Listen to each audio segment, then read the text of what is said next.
오늘 말씀의 제목은 하나님의 선하심이 반영된 삶이란 제목으로 말씀을 나누겠습니다. 우리는 도르트 신조를 계속 읽어가고 있습니다. 도르트 신조의 첫째 교리는 하나님의 예정에 대해서 고백한 것이고, 예정을 밝힐 때에 가장 먼저 인간의 죄에 대해서 먼저 언급을 했습니다. 인간의 타락에 대해서.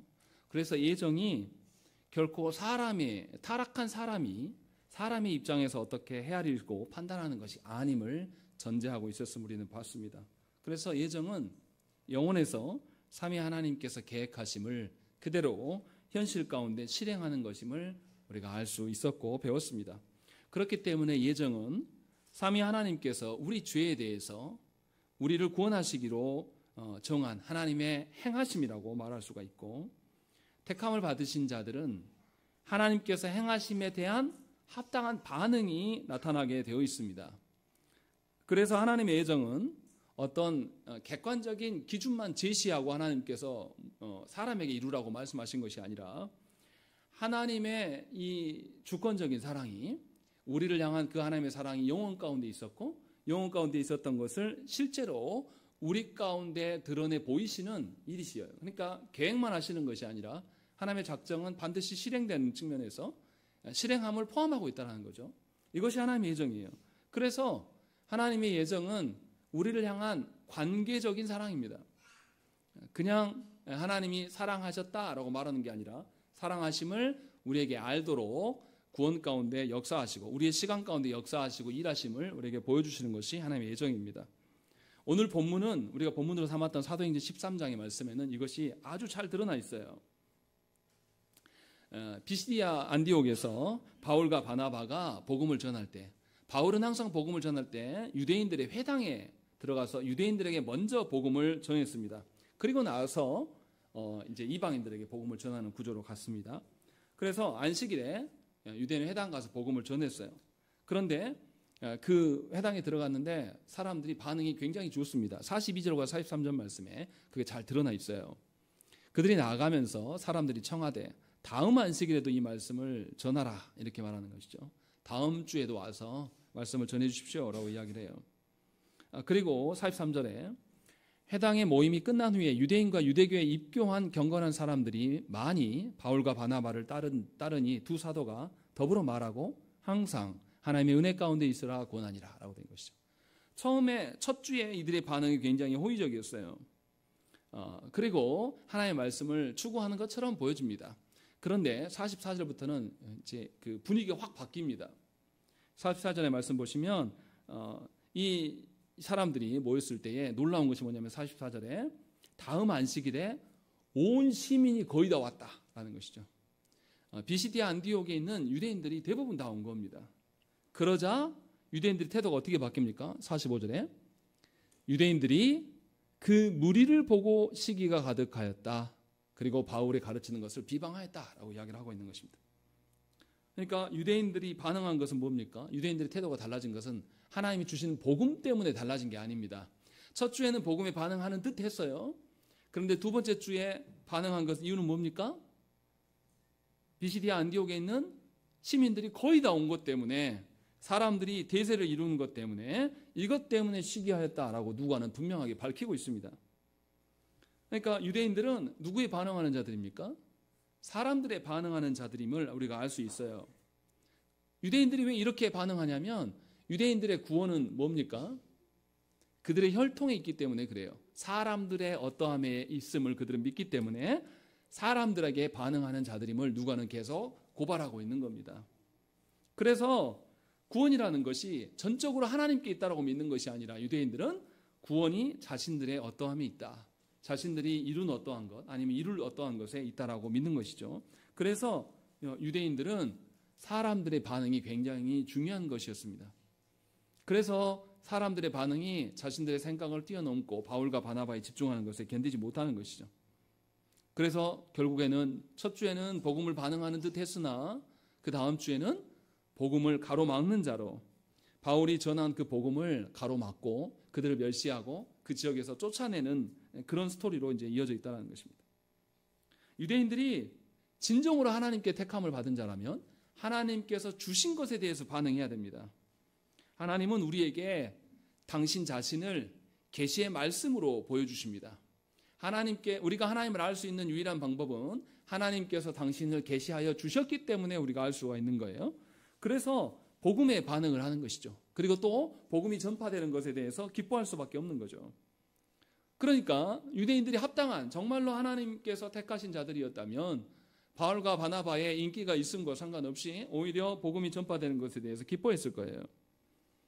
그런데 오늘 본문에 보면 도리어 유대인들이 45절의 말씀 보시면 바울이 말한 것을 반박하고 비방하였다는 것입니다. 바울이 전한 복음에 대해서 이제 왈가왈부하는 거죠. 사실은 이건 누구를 향한 겁니까? 하나님을 향한 겁니다.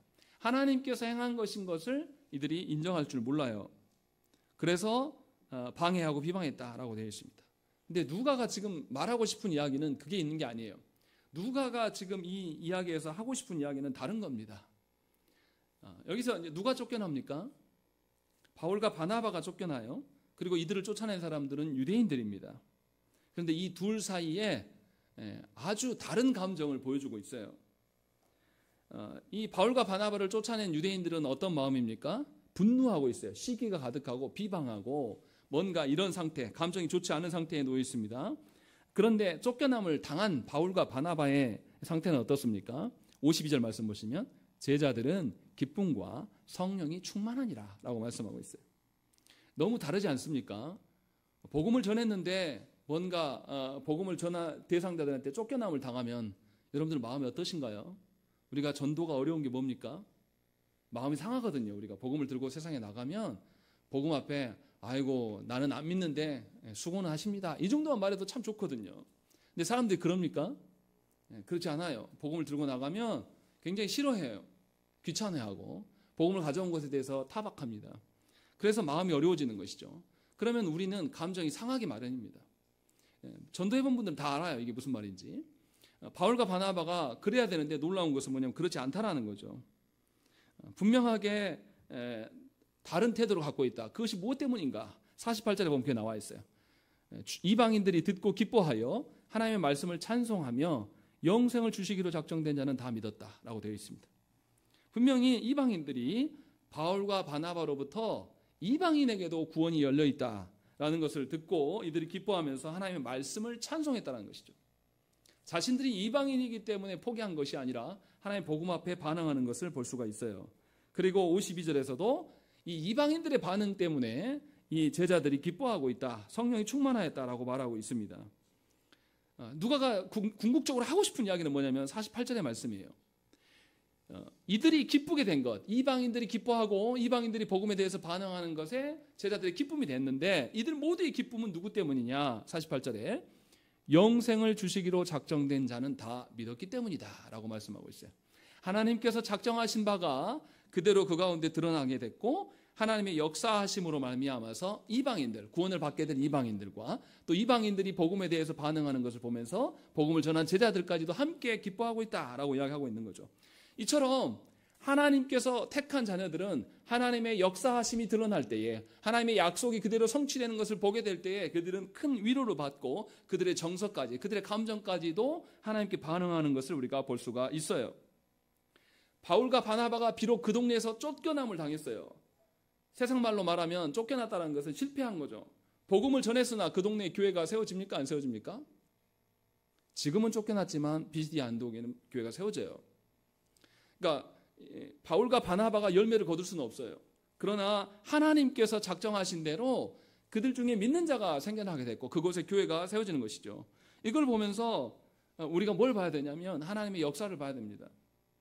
우리는 뭘 계수합니까? 내가 혜택 받을 수 있는 것을 계수합니다.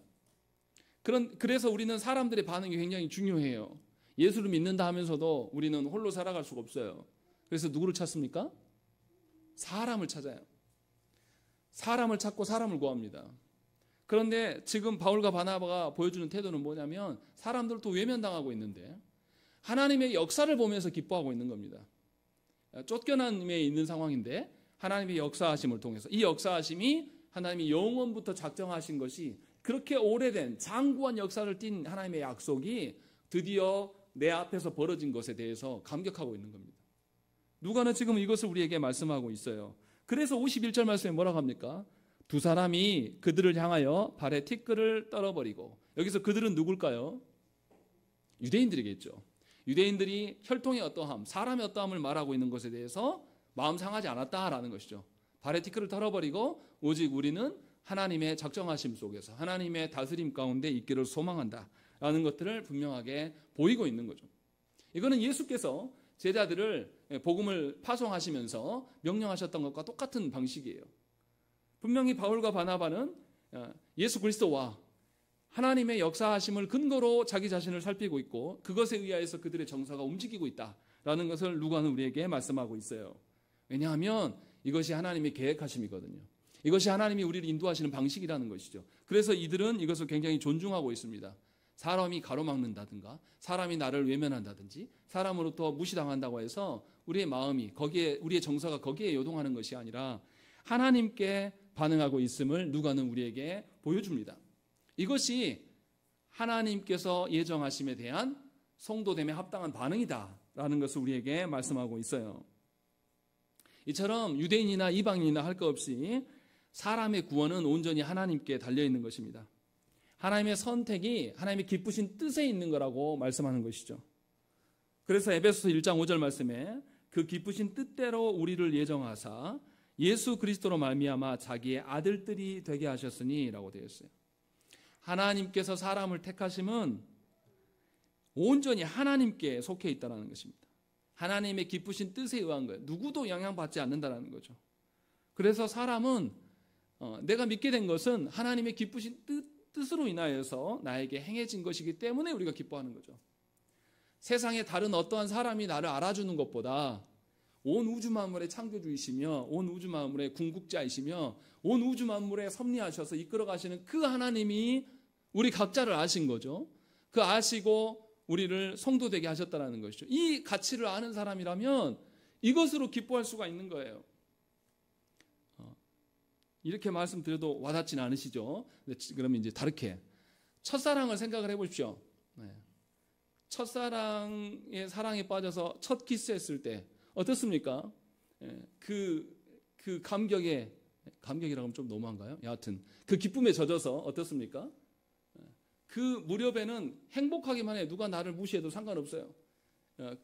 그녀가 나를 사랑해 준 것 때문에 너무 기뻐서 기분이 나쁘지 않아요. 나쁜 일이 생겨도 기분이 나쁘지 않아요.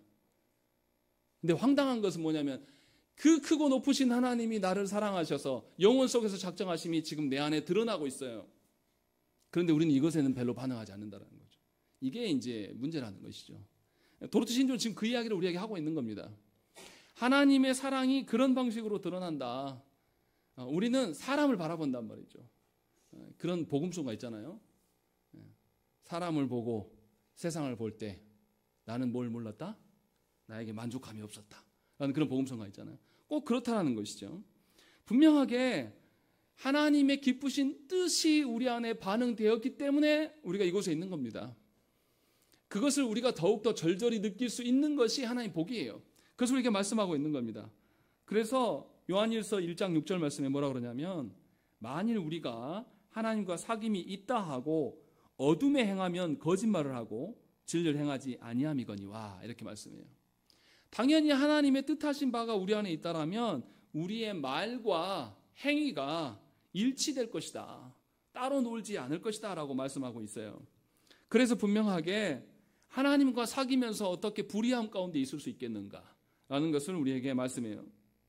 그러니까 하나님께 택함을 받은 자는 말과 행동이 일치가 되는데요. 이거는 세상이 말하는 언행일치를 말하는 것이 아닙니다. 우리의 말과 행위가 뭐로 일치되냐면 하나님의 뜻으로 일치된다는 것이죠. 이게 얼마나 좋은 일입니까? 목사님, 제가 부담을 갖는 게 뭐냐면 이런 말이에요. 목사님은 설교단에서 와 일상의 삶에서 달라요. 이 말을 들을 때가 굉장히 무섭습니다. 사실 다르거든요. 제가 여기 설교단에서의 모습이 유지가 돼야 되는데 그렇지 않을 때가 굉장히 많아요. 그걸 누가 제일 잘 알겠습니까? 제 아내가 가장 잘 알아요. 저한테 그런 이야기예요. 어떻게 저 입으로 설교도 하고 이러지? 이렇게 물어볼 때가 있습니다. 어제도 한번 들었는데 그럼 굉장히 두렵습니다. 아, 내가 일치되지 않고 있구나 라는 거. 그래서 사실 목회가 괴로운 거거든요. 그런데 하나님께서 예전 가운데 우리를 살리시고 우리를 이끄신다는 것은 우리의 말과 행동을 일치하는 것, 세상이 말하는 언행일치를 말하는 것이 아니라 하나님의 뜻에 우리를 일치시킨다는 거죠. 하나님의 뜻에 우리가 일치되어서 살아갈 수 있게끔 하신다는 것이죠. 그것이 우리 안에 드러난 거예요. 그래서 하나님의 택하신 자들로 하여금, 우리로 하여금, 우리의 말과 우리 행동과 우리 표정으로 하여금 하나님의 어떠하심을 드러내게 하신다는 거죠. 그것이 뭐냐면 하나님 나라이고 하나님의 질서이고 하나님의 영광이라는 거예요. 세상이 말하는 어떤 영광을 말하는 게 아니에요. 세상이 말하는 영광은 어떤 영광입니까? 세상이 말하는 영광은 잘 돼야 돼요. 사람들한테 인정받아야 돼요. 그런데 하나님이 말하는 영광은 뭡니까? 우리가 누추한 중에도 하나님의 영광을 드러낼 수 있어요. 우리가 극도로 누구도 다 인정할 수밖에 없는 그 아픔과 괴로움 속에 있을 때에 우리가 하나님 때문에 우리의 눈물을 거두기만 해도 하나님의 영광을 드러납니까? 드러나지 않습니까? 충분히 드러나는 것이죠. 하나님의 영광은 세상의 방식과 전혀 달라요. 그것을 우리에게 보이시겠다라는 것이죠. 이것이 하나님의 예정 가운데 있다는 겁니다. 그러니 얼마나 기쁘고 놀라운 일입니까? 우리가 엄청난 것을 이뤄내서 하나님께 나아가 하나님의 영광을 드러내는 방식이 아니라 우리의 연약함과 우리의 그 추루함까지도 다 하나님 앞에서 하나님의 영광을 드러낼 수 있는 방편으로 하나님 사용하실 수 있도록 우리를 부르셨다라는 거죠. 그래서 우리가 영적인 세계를 누리면서 살 수 있도록, 보여지는 세계 속에 살면서도 영원한 세계를 바라보면서 살아갈 수 있도록 하나님께서 행하신 것이 우리의 구원이고 우리의 성도됨이라는 거죠. 그것을 우리에게 말씀하고 있어요. 그래서 말씀 되신 예수께서 이 땅에 오셨고 우리의 구원을 이루셨고 예수께서 시험을 받으시면서 계속 하나님 나라를 바라보고 앙망한 것을, 참 사람이 어떠한 모습인가를 우리에게 보여준 것이죠. 그래서 우리로 인하여서 하나님의 선하신 뜻이 언제나 드러날 수 있도록 우리의 현실에 반영할 수 있도록 하나님께서 행하심이 하나님의 예정이라는 거죠. 이것을 신학적으로 말하면 하나님이 성도로 하여금, 초월자이신 그분이 성도로 하여금 내재하심을 보여주신다, 이렇게 말해요. 초월하신 부분이 저와 여러분들의 입술과 표정 하나와 말 하나로 통하여서 그 초월하신 하나님을 드러내 보일 수 있는 내재성의 하나님이시다, 이렇게 말씀하는 거죠. 그래서 이 하나님이 우리 가운데 계시는 거예요. 이것을 달리 말하면 뭐냐면 하나님께서 우리와 뭐 하고 싶어 하신다? 교제하기를 원하신다. 우리와 함께 하기를 원하신다 라고 말하는 것이죠. 그러니까 얼마나 기쁜 일입니까?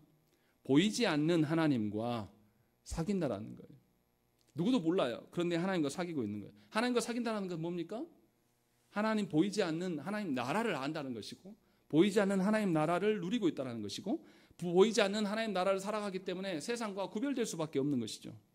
그러니까 우리가 말하는, 세상이 말하는 거룩함과는 다른 거룩을 말할 수밖에 없는 것이고, 세상의 그 어떠함과는 다른 어떠함을 말하는 것이 그리스도인이에요. 그래서 그리스도인들은 세상이 말하는 공의 정도를 말하는 자들이 아니에요. 하나님의 공의를 말하는 자들이고, 세상이 말하는 공정을 말하는 자들이 아니라 하나님 나라의 공정을 말하는 것입니다. 하나님 나라는 어떠한 것이 공정입니까? 있는 자가 약한 자에게 내줘야 돼요. 세상이 말하는 공정은 뭡니까? 그냥 평균치 말하는 것이고, 하나님 나라의 어떠함은 모두를 살리는 방식이라는 거죠. 이것을 말하기 때문에 전혀 다른 것이죠. 이렇게 하나님께서는 당신의 예정하심 속에서 우리를 택하시고 이 일을 이루가시는 하나님이시라고 말씀하고 있어요. 그래서 하나님의 예정하심은 반드시 하나님의 행하심을 전제로 말합니다. 하나님의 행하심은 우리에게 드러나는데 하나님의 행하시기 때문에 우리가 바뀝니까? 안 바뀝니까? 반드시 바뀌는 것이고, 우리가 전에 보지 못했던 하나님 나라를 드러낼 수밖에 없고 하나님의 성품을 드러내는 식으로 바뀐다는 것이죠. 그래서 우리가 안도할 수가 있는 거예요. 현재는 현저하게 부족합니다. 아직 내가 성화되어야 될 부분들이 너무 많아요. 그런데 하나님이 약속하셨어요. 그리고 약속하심이 있었기 때문에 내가 나도 모르게 예수를 믿게 되었고, 믿음 속에서 아주 미미하지만 하나님을 향한 소망이 있기 때문에 이 시간에 예배드리고 있는 거 아닙니까? 그러한 것이 우리 안에 확증되어 있다는 것이죠. 그래서 성도의 믿음이라는 것은 그냥 마음속으로 형이상학적으로 믿는 게 아니에요. 성도의 믿음이라는 것. 반드시 뭐가 있습니까? 행함이 동반됩니다. 실천이 있어야 되는 거예요. 왜냐하면 그 실천이 누구로부터 온 것인 거니까. 하나님의 행함으로부터 우리에게 드러난 것이기 때문에. 그래서 세상을 능가하는 것들이 우리 안에 있는 것이고 하나님의 성품이 반영될 수밖에 없다는 것입니다. 그러니까 이런 거예요. 여러분들이 하나님을 얼만큼 이해하느냐에 따라서 그 하나님이 여러분들의 표정과 말과 행동에 반영이 돼요. 얼마나 놀랍습니까? 나 같은 것에게 온 우주 만물의 주인이신 하나님이 반영된다고 하는 거죠. 제가 설교하면서 아내한테 지적짓는 게 항상 그런 거죠. 사투리 못 고치는 거. 이 톤 억양이 있거든요. 억양이 있고 또 이렇게 단어가 좋지 못해요. 그런데 뭐냐면 내가 이렇게 안 바뀌었는데도 이런 저를 통해서 하나님은 누구를 드러내신다. 하나님을 드러내게 하신다라는 거죠. 그것이 우리에게 주어진 엄청 특권인 것이죠. 그것을 말씀하고 있는 겁니다. 그렇기 때문에 하나님의 어떠함을 많이 이해하고 하나님의 어떠함을 아는 대로 우리는 반응하게 돼 있는 것이죠. 만약에 하나님께서 선하고 좋은 분이라면 성도 역시도 선하고 좋은 사람이 될 수 있는 것이고, 만약에 하나님께서 괴팍하고 무서운 하나님이라고 우리가 오해한다면 우리는 괴팍하고 무서운 방식으로 타인을 대할 것입니다. 이렇게 반드시 성도는 하나님의 예정으로 인하여서 나타난 자들이기 때문에 하나님을 반영하게 되어 있어요. 정리하자면 우리의 선택이 좋습니까? 하나님의 선택이 좋습니까? 당연히 이것은 말할 것이 없어요. 하나님의 선택 안에서 무엇인가를 따라가야 되는 것입니다. 그러면 성도된 우리가 하나님을 어떻게 알 수 있습니까? 우리 스스로 알 수 있지 않아요. 하나님께서는 당신의 기쁘신 뜻대로 우리에게 어떠한 영향도 받지 않으시고 하나님 일하시는 하나님이에요. 그래서 그리스도를 내어주시고 성령 하나님을 우리에게 주심으로 말미암아서 하나님의 말씀을 깨닫게 하세요. 하나님의 계시의 말씀을 알게 하심으로 우리가 알게 한다는 것이죠. 그러니까 사람의 지식이나 사람의 지혜, 사람의 어떠함에 상관없이 하나님께서 역사하신다는 거죠. 근데 제가 안타깝게 생각하는 건 뭐냐면, 저도 숙제 중에 하나인데, 개혁주의를 표방하고 있는 교회들이 지적인 탁월함에 몰두하는 경향이 굉장히 강해요. 복음은 하나님의 역사로 인하여서 사람의 평가하고 무관하게 모든 이들에게 영향을 미칠 수 있어야 되는 거거든요. 그런데 우리가 함정에 빠지는 것은 뭐냐면 지적인 탁월함이 우리를 구원할 것이다라는 착각. 그래서 개혁주의 표방하는 교회들에서 지식의 자랑을 하는 경우가 굉장히 많습니다. 그러나 그렇지 않아요. 분명하게 하나님의 예정이라는 것은 반드시 하나님의 일하심이고 하나님의 일하심이기 때문에 우리의 행함이 동반되는 것이죠. 그것을 말씀하고 있어요. 그래서 하나님을 우리가 알아야 돼요. 그러면 성경에서 하나님을 어떻게 드러냅니까? 거시적인 관점으로 우리가 한번 살펴보십시다. 하나님께서 창조와 구속을 통해서 당신의 어떠하심을 드러내십니다. 그럼 먼저 우리가 창조를 통해서 드러난 하나님에 대해서 생각을 해봐야 돼요. 하나님께서 창조를 통해서 다시 어떻게 드러내시는가라는 거죠. 창조 기사를 다시 생각을 해보십시다. 하나님이 창조하시고 나서 뭐라고 말씀하십니까? 보시기에 좋았다 이렇게 말씀하세요. 좋다는 의미는 어떤 건가요? 아니요, 하나님 말고 우리끼리 먼저 생각을 해봅시다. 우리끼리 좋다 할 때 어떤 의미예요? 좋다는 의미가 어떤 의미입니까? 나 이거 좋아해. 예를 들어서 오늘 점심 먹었는데 나 고기 좋아해. 그럼 그 좋다는 의미는 뭐죠? 내 기호, 내 취향을 말하는 거잖아요. 그런데 반대로 내가 너 사랑해, 좋아해 이렇게 말하면 뭡니까? 관계적인 사랑을 말하고 있는 거예요. 우리가 쓰는 좋다는 말도 굉장히 다양한 의미로 말하고 있습니다. 딱 한 가지 뜻이 아니에요. 그런데 하나님께서 보시기에 좋았다라고 말했을 때 그 히브리어 단어 토부라고 하는데요. 그 토부는 하나님의 취향, 하나님의 성품을 반영한 단어입니다. 하나님이 보시기에 좋았다고 말하는 거예요. 하나님의 그 성품, 하나님의 성향이 보시기에 좋았다라고 말씀하는 거예요. 그리고 하나님의 어떠하심이 반영된 것이 그대로 드러날 때 좋았다고 말씀하신 거죠. 그렇기 때문에 창조 세계가 하나님 보시기에 좋았다라는 것은 하나님의 성품과 일치되었다. 하나님의 기준에 부합되었다라는 이런 뜻이에요. 그래서 하나님이 보시기에 좋은 것이 존재할 때, 그런 방식으로 존재될 때에 우리는 창조를 통해서 하나님을 바라볼 수가 있는 거죠. 야고보서 1장 17절 말씀에 온갖 좋은 은사와 온전한 선물이 다 위로부터 빛들의 아버지께로부터 내려오나니 그는 변함도 없으시고 회전하는 그림자도 없으시니라 이렇게 말씀하고 있습니다. 이처럼 창조 세계의 질서를 통해서 우리는 하나님의 성품을 발견할 수가 있습니다. 하나님의 선하심을 알 수 있고 하나님의 선하심에 근거하여서 우리의 선함도 발견할 수 있게끔 하나님이 하신 것이죠. 그래서 성도는 창조 세계를 통하여서 하나님을 봐야 되는 거죠. 그러니까 이 말의 의미가 창조하신 것이, 창조물이 하나님의 창조하심을 그대로 반영하게 되면 거기에서 하나님의 아름다움을 발견하게 되는 겁니다. 창조 세계가 모두 다 나의 위주로 내 것이 되었을 때 기쁜 것이 아니라 원래 하나님께서 창조하신 질서대로 우리가 그 자리를 찾아갈 때에 우리는 아름답게 느끼는 거예요. 마치 그거가 똑같습니다. 동남아시아에 가면 그런 관광이 있대요. 반딧불 체험하는 거. 돈 주고 이렇게 갑니다. 근데 저 어렸을 때는 동네에 반딧불이 지천에 있었거든요. 커서 한 거예요.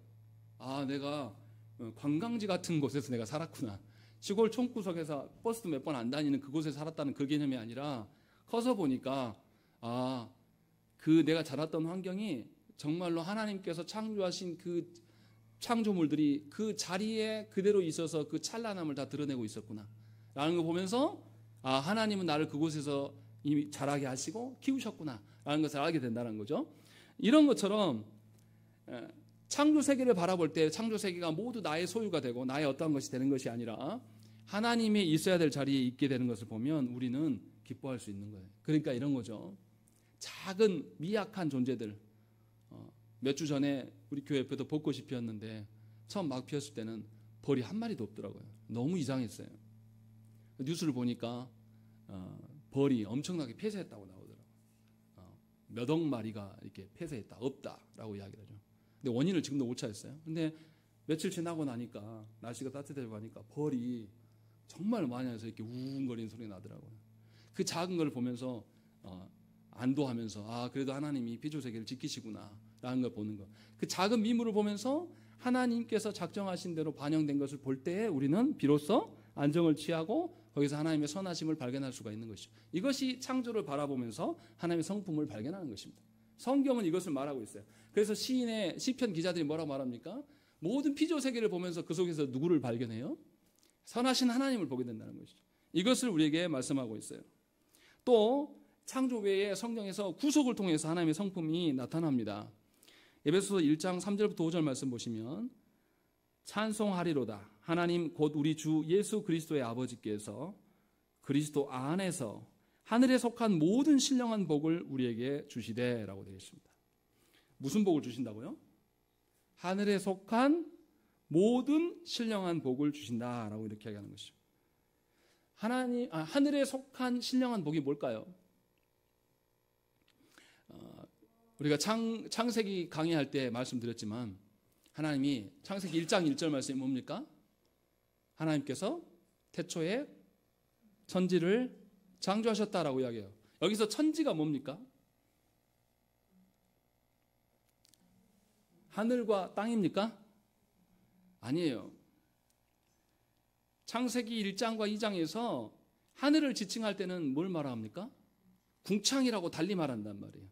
그러니까 태초에 천지를 창조하셨다라고 했을 때 이 하늘이라는 것은 보이지 않는 영적인 세계를 말하는 것이고 땅을 말하는 것은 보이는 세계를 말하고 있는 거예요. 그러니까 창세기 1장 1절의 기사는 뭐냐면 하나님께서 보이는 세계와 보이지 않는 세계 모두를 창조하셨다라는 것을 먼저 말하고 있고 그리고 나서 우주에 대한 이야기하고 지구를 이렇게 좁혀 들어와요. 이렇게 설명하고 있습니다. 그러니까 하나님께서 보이는 세계와 보이지 않는 세계를 모두 창조하셨는데 우리는 보이는 세계에 대해서 알 바가 없어요.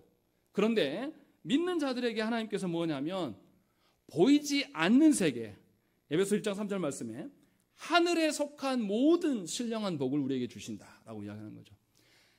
그 보이지 않는 세계, 하나님께서 주인 되시는 그 세계의 모든 복을 우리에게 보게 하신 거예요. 우리 이거 어떻게 봅니까? 보이지 않는 세계를 우리가 어떻게 봐요? 우리 여러분들 예수 믿고 나서 하나님 나라를 인정합니까? 안 합니까?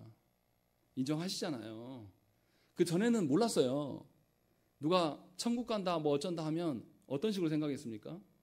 지금도 그렇게 생각하는 분이 있어요. 바울이 3층 천에 갔다 뭐 이렇게 하면은 뭐 우리가 이렇게 신기하게 기적적으로 어디 하늘 너머에 어디를 갔다 왔다 이렇게 생각하는 분인데 그걸 말하는 게 아니에요. 하나님의 다스리시는 그 나라에 대한 이야기를 하고 있는 거죠. 그러니까 그 나라의 복을 우리에게 주시겠다고 하는데 우리가 하나님 나라를 보고 하나님 질서를 보게 되는 것은 우리가 무엇을 받았기 때문에 가능한 거죠? 구원받았기 때문에, 구속의 은혜가 있기 때문에 우리가 이것에 눈을 뜨게 되고 보게 된다는 것입니다. 그 이야기를 하고 있는 거예요. 그래서 하늘에 속한 모든 신령한 복이라는 것은 우리가 구원받음으로 하나님의 다스림을 보게 되는 것이고 하나님이 모든 것의 주권자 되심을 알게 되는 것, 이것이 복이라고 말하고 있는 겁니다. 그러니까 구속받은 자들에게, 구원받은 자들에게 드러난 일들이라는 것이죠. 이렇게 하나님께서는 당신을 드러내시는데요, 창조를 통하여서 보이는 세계 가운데 모든 질서를 하나님 보이시고요, 또 구속을 통하여서 보이지 않는 세계까지도 하나님께서 다스리심을 우리에게 보여주고 계신다는 것입니다. 하나님이 얼마나 우리에게 당신을 드러내 보고 싶으셨으면 보이는 세계와 보이지 않는 세계 모두를 다 들어서서 당신의 어떠하심을 우리에게 보이신다는 것이죠. 이것이 하나님의 예정하심, 그 예정하심이 우리에게 반영된 것이라는 거죠. 그래서 우리는 보이는 세계와 보이지 않는 세계에 다스리시는 하나님을 통하여서 하나님의 어떠함을 발견하게 되고 그 하나님과 교제할 수가 있게 되는 것입니다. 그래서 성도된 자들은 보이지 않는 세계의 그 질서가 이 땅 가운데 세워지기를 소망하는 것이죠. 그래서 하나님 나라 백성이라고 말하는 것이고 하나님 나라의 질서대로 우리가 살아가는 것이죠. 그런데 그 하나님이 보이는 세계와 보이지 않는 세계만 역사하시는 것이 아니라 어디에서도 일하십니까? 놀랍게도 내 안에서도 일하신다는 거예요. 여러분들이 스스로 하나님을 판단해서 믿을만한 분이네, 그래 검증해서 믿으신 분이 누가 있습니까? 그렇지 않아요. 하나님의 어떠하심을 우리가 다 알고 믿은 게 아니거든요. 그거 신기하지 않습니까? 내가 하나님에 대해서 다 몰랐는데 믿었어요. 그리고 믿고 나면서 하나님의 말씀에 대해서 조금씩 알아가니까 내가 믿는 하나님이 내가 기대하는 정도가 아니에요. 훨씬 크다라는 걸 알게 된다는 거죠. 하나님의 그 크고 높으심이 내가 헤아릴 수 있는 정도의 것이 아니라 엄청 크다라는 것을 날로 더 깊이 알아가게 돼요. 그러면 그 하나님을 향한 신뢰가 놀라운 것이죠. 그렇지 않겠습니까? 여러분들 반응하시지 않는데요, 드라마에서 흔히 해요. 아주 뻔한 스토리 있잖아요. 어느 집안의 귀공자가 어떻게 돼가지고 신데렐라 같은 아주 이렇게 미미한 사람에게 나타나서 알고 봤더니 이 사람이 집안이 뭐 어쩌고저쩌고 하면서 하면 어떻습니까? 그거 보고 어떻게 우리? 우와, 나도 저러고 싶어. 그 일을 하나님께서 우리에게 하고 계신다는 거죠. 이것이 하나님께서 우리에게 베푸신 구원이고 하나님의 작정이라고 지금 말씀하고 있는 거예요. 그래서 우리의 어떠함으로 하나님 앞에 서는 것이 아니에요. 하나님의 의로운 행위로 말미암아서 우리 안에 서게 되는 것이고, 그래서 우리는 하나님을 볼 때에 우리의 안식을 찾을 수가 있는 거예요. 그래서 우리는 하나님께 호소할 수밖에 없습니다. 하나님께 의존하면서 하나님 은혜에 호소할 수밖에 없는 거예요. 하나님의 크고 높으심을 발견하게 되고 그 하나님이 보이는 세계와 보이지 않는 세계 모두를 총괄하시는 그 하나님이 나에게 역사하실 때에 나는 무한한 겸손을 띠게 되는 거예요. 내 안에서 선한 것이 아무것도 없음을 발견하게 되고 내 안에 있는 것이 도리어 하나님 앞에 결례가 될 수 있구나 라고 하면서 온전히 하나님을 향하여서 의존하는 그런 삶의 방식이 생겨난다는 것이죠. 이렇게 하나님을 향한 무한한 겸손과 의존의 자세로 살아가는 자에게는 자기 자신을 부인하는 삶이 있습니다. 내가 일궈놓은 것, 내가 꿈꾸는 것이 내 뜻대로 되지 않아도 괜찮아요. 왜냐하면 하나님께서 나에게 정하신 바가 있거든요. 하나님께서 나에게 예비하신 바가 있다는 것이죠. 그래서 자신의 기준이 아니라 하나님의 주권적인, 하나님의 완전한 기쁨 속에서 만족하면서 살아가는 것이죠. 그래서 우리는 예수 믿는 사람은 홀로 되어 있어도 홀로 있는 게 아닙니다. 하나님께서 함께 계심을 확인하는 것이고 그 만족과 위로가 하나님으로부터 오는 것을 우리가 알 수 있다는 것이죠.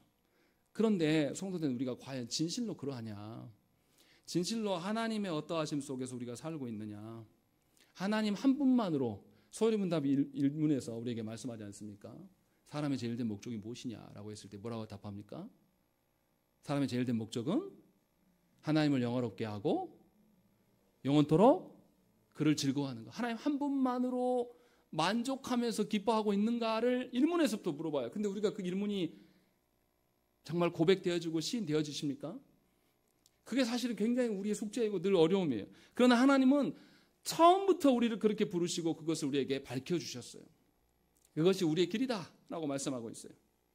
그래서 진심으로 하나님의 역사가 내 안에 있다라고 믿는다라면 우리가 어떻게 살겠습니까? 세상처럼 되기를 원할까요? 아니에요. 내 안에 있는 죄를 발견하면서 견딜 수가 없어요. 내 안에 있는 죄를 발견하면서 내가 세상과 닮고자 했던 그 허망한 것을 보면서 내 안에 대해서 견딜 수 없고 세상과 분리되기를 소망할 수밖에 없어요. 세상과 구별되기를 소망할 수밖에 없다는 것이죠. 그래서 그리스도께 속하기를, 그리스도를 닮아가기를 하나님께 간청하는 것이죠. 요한복음 15장 16절 말씀에 너희가 나를 택한 것이 아니요 내가 너희를 택하여 세웠나니 이는 너희로 가서 열매를 맺게 하고 또 너희 열매가 항상 있게 하여 내 이름으로 아버지께 무엇을 구하든지 다 받게 하려 함이라. 이렇게 말씀하고 있는 거죠. 무슨 말씀입니까? 하나님께서 우리에게 무엇인가를 일궈내라고 하신 것이 아니에요. 뭔가를 성과를 가져와라 이렇게 말씀하신 것이 아니라 하나님의 역사하심이 너희 안에 반응으로 드러나고 있는가. 그런데 하나님은 예수께서 뭐라고 하시냐면 늘 있게 하시겠다. 열매를 맺게 하고 또 항상 있게 하시겠다. 그래서 그것을 하나님께 구하는 자는 하나님 반드시 응하신다 라고 분명하게 우리에게 말씀하고 있어요. 그러니 우리의 삶을 다시 돌아봐야 한다는 것이죠. 우리의 삶이란 하나님의 영혼 가운데서 예정하심이 그대로 우리에게 반영되게 하신 거예요. 우리에게 맡겨놓은 것이 아니라 하나님께서 역사하셔서 그것을 일어나게 하신단 말이에요. 그런 우리가 어떻게 세상과 하나 되기를 소망합니까? 그런 우리가 세상의 죄 가운데 뒤범벅이 돼가지고 이것이 성도인지 아닌지 알 수 없는 삶을 꿈꾼단 말이에요. 또 가정에 돌아가서도 가정을 바라보면서 세상이 말하는 가정의 어떠함을 거기서 꿈꾸는 것이 말이 되겠냐 이 말이죠. 세상의 기준으로서 우리 가정이 미달될 수 있어요. 세상의 기준으로서 우리 가정이 현저하게 그 기준에 도달하지 못할 수도 있어요. 그러나 하나님께서 주시는 그 가정됨이라는 것은 그것과 다르다라는 거예요. 분명히 하나님의 선하심 속에 놓여 있는 것이죠. 그러면 우리가 알아야 돼요. 하나님의 선하신 기준으로서의 가정되지 못한 현실을 보면서 슬퍼할 수 있어야 되고 하나님께 소망을 띠고 구할 수 있어야 되는 것이죠. 이것이 하나님의 예정에 대한 우리의 반응이에요. 그래서 하나님의 선하심을 계속 노래해야 된다는 것입니다. 그렇다고 해서 세상에 유혹과 방해와 멸시가 없습니까? 늘 있어요. 사탄은 우리가 마음을 딱 다잡으면 함께 다잡습니다. 그리고 우리의 삶을 내버려 두지 않아요. 우리를 유혹 가운데, 죄 가운데 둠으로 말미암아서 하나님의 복음을 전하지 못하도록 우리에게 망신 주게 합니다. 그래서 오늘 본문에도 어떻습니까? 바울과 바나바가 복음을 전할 때 누가 나섭니까? 유대인들이 나와서 방해해요. 바울이 원래 어떤 토대에 자랐습니까? 유대인들 중에 유대인이에요. 가말리엘 문화에서 배운 사람이에요. 유대인들에게 굉장히 인정받은 사람이란 말이에요. 그런데 그가 동포에게 배척당했을 때 상심이 얼마나 크겠습니까? 저처럼 누구한테 인기 없이 살아본 사람은 누구한테 배척당해도 마음 상하지 않잖아요. 그냥 평범하니까. 그런데 엄청난 명예를 누렸던 사람이 버림받으면 그건 굉장히 크거든요. 평생에 갈 수도 있는 문제거든요. 그런데 바울과 바나바가 거기서 뭘 발견하냐면 하나님의 역사하심, 이방인들의 반응을 보면서 그들이 힘을 얻게 되는 거죠. 이것을 우리에게 말씀하고 있는 거예요. 하나님께서는 예수 믿는 것 때문에 우리가 세상에서 불편하게 사심을 다 합니다. 하나님 앞에서 예수 믿는 예수 이름 때문에 우리가 멸시와 괴로움을 당하는 것을 하나님 충분히 아셔요. 그런데 그 속에서 하나님이 이루어하시는 방편은 당신의 어떠하심을 우리에게 보이시는 거예요. 착각하시면 안 됩니다. 우리가 세상살이 하면서 하나님 나를 위로하심은 내가 기대하였던 세상의 어떠함이 내 안에 드러나는 것이 아니에요. 세상과 도무지 섞일 수 없고 내가 아무리 해도 세상처럼 될 수 없음을 하나님께서 알게 하시는 것, 이것이 복이고, 반면에 하나님 나라의 일들은 내가 추구하지 않았음에도 불구하고 내 안에 드러나게 하는 것, 이것이 우리 안에 드러나는 것이죠. 이렇게 해서 하나님께서는 창조하심으로 보이는 세계와 구속하심으로 보이지 않는 세계의 모든 주권을 우리에게 보이시고 우리에게 이끄시는 것입니다. 이것이 여러분들의 교회됨이에요. 그래서 성도는 하나님의 선하심을 늘 반영하는 삶을 살아갈 수가 있습니다. 아무에게나 준 것이 아니에요. 하나님께서 택하시고 영혼 속에서 허락하신 자들에게 드러나 있는 현실이다라는 것을 우리에게 말씀하고 있습니다. 바라기는 정말로 여러분들이 성도로 살아가기를 소망해요. 세상에 어딜 가든지 성도됨보다 귀한 것은 없습니다. 성도됨보다 성도가 동일한 성도냐, 직분자가 더 낫다 이렇게 말하는 건 허망한 소리예요. 성도이지 않으면요 목사일 수 없습니다. 성도이지 않으면 장로일 수 없어요. 성도됨이 있어야지만 그 다음도 있는 것이죠. 그 다음이라고 해서 뭔가 탁월하냐 그게 아니에요. 성도를 기반함으로 말하고 있는 거죠. 그러니 오늘 우리가 말씀을 받고 스스로 한번 돌아보십시오. 과연 내가 하나님의 주신 그 작정하심과 그 예정하심이 나에게 반영되는 것을 정말로 추구하고 있는가? 그렇지 않다면 하나님 앞에서 애통해 하셔야 돼요. 비탄해 하셔야 돼요. 하나님께서 역사하심이 있는데 내가 반응하지 않으면 나는 얼마나 완고한 자인가? 라는 것을 돌아보시고 하나님께 돌이키는 역사가 또 그러한 삶이 있기를 간절히 축원합니다. 함께 기도하겠습니다.